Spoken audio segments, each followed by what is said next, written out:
Aujourd'hui, on plonge dans une œuvre vraiment profonde et, disons-le, assez surprenante de Jacques Derrida, l'animal que, donc, je suis.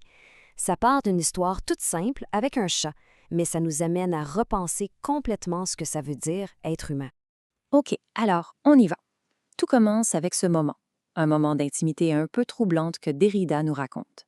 On peut presque voir la scène, le grand philosophe, nu, qui se fait surprendre par le regard de son chat. Et ça, ce n'est pas juste une petite anecdote. C'est vraiment le point de départ de toute une aventure philosophique. C'est LA question qui va nous servir de guide. Qu'est-ce que ce regard change, au fond? Qu'est-ce qui nous révèle sur nous-mêmes, sur l'animal et sur cette frontière qu'on a toujours imaginée super claire entre les deux? On commence donc par le début, avec la scène initiale. Loin des grands concepts abstraits, tout part d'une expérience bien concrète, presque banale. Ce qui est vraiment fascinant, c'est que cette grosse réflexion philosophique-là, elle ne commence pas dans une bibliothèque poussiéreuse, mais bien dans une salle de bain. C'est la vie de tous les jours, un moment imprévu avec son chat qui vient complètement chambouler la pensée du philosophe. C'est ce moment-là, ce face-à-face silencieux qui déclenche tout. Le philosophe est vu. Mais pas par un autre humain qui pourrait le juger, non, par un animal. Et cette expérience, contre toute attente, le perturbe au plus haut point. On s'attarde maintenant à sa réaction immédiate. Parce que Derrida, il ne ressent pas de la curiosité ou de l'amusement. Non, il ressent de la honte. C'est la question clé qu'il se pose à lui-même. Normalement, la honte, on la ressent devant quelqu'un qui partage nos codes, nos valeurs. Mais un chat, quel sens son regard peut-il bien avoir? Et c'est là que Derrida fait une distinction super importante. Pour un humain, être nu, c'est un concept. C'est savoir qu'on est sans vêtements. Pour un animal, cette connaissance-là, elle n'existe pas. Il n'est pas sans vêtements, il est juste nu, point. C'est là que ça devient complètement vertigineux. Si le chat n'a pas le concept de la nudité, qu'est-ce qu'il voit exactement? Le regard de cet animal fait juste exploser la frontière qu'on pensait si solide entre la perception humaine et la perception animale.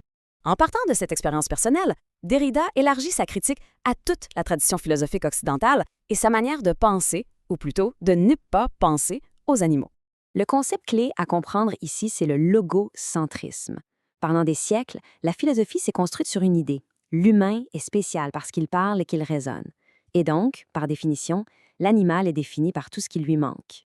Le résultat de cette façon de penser est assez radical.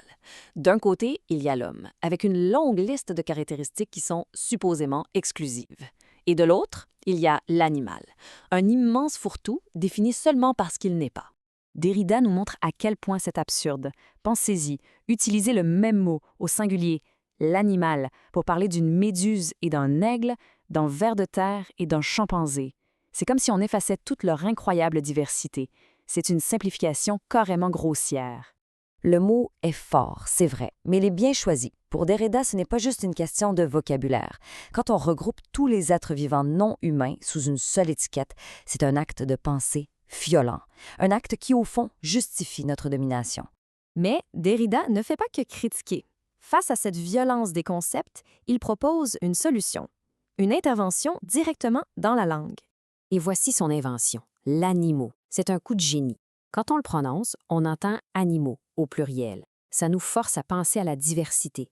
Mais à l'écrit, on voit bien le mot mot, M-O-T. Ça nous rappelle que l'animal, ce n'est rien d'autre qu'une construction de langage, une étiquette.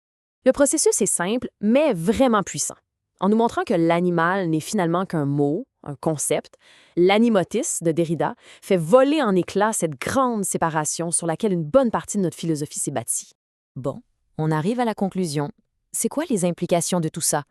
Pourquoi est-ce que ce regard du chat, au final, nous force à tout repenser?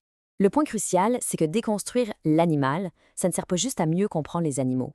En fait, ça sert surtout à ébranler nos propres certitudes sur ce que ça veut dire être humain. Si la frontière est si fragile, si nos caractéristiques qu'on croyait uniques ne le sont pas tant que ça, alors qui sommes-nous? Et surtout, quelle est notre responsabilité? Et ce qui est fou, c'est que Derrida n'est pas le premier à avoir eu ce vertige. Plusieurs siècles avant lui, le philosophe Montaigne se posait déjà la question sur cette relation mystérieuse. Qui observe qui? Qui est le sujet et qui est l'objet du jeu? On termine avec cette question qui reste ouverte. Le regard du chat de Derrida, ce n'est pas un regard vide ou passif. C'est un regard qui nous interpelle.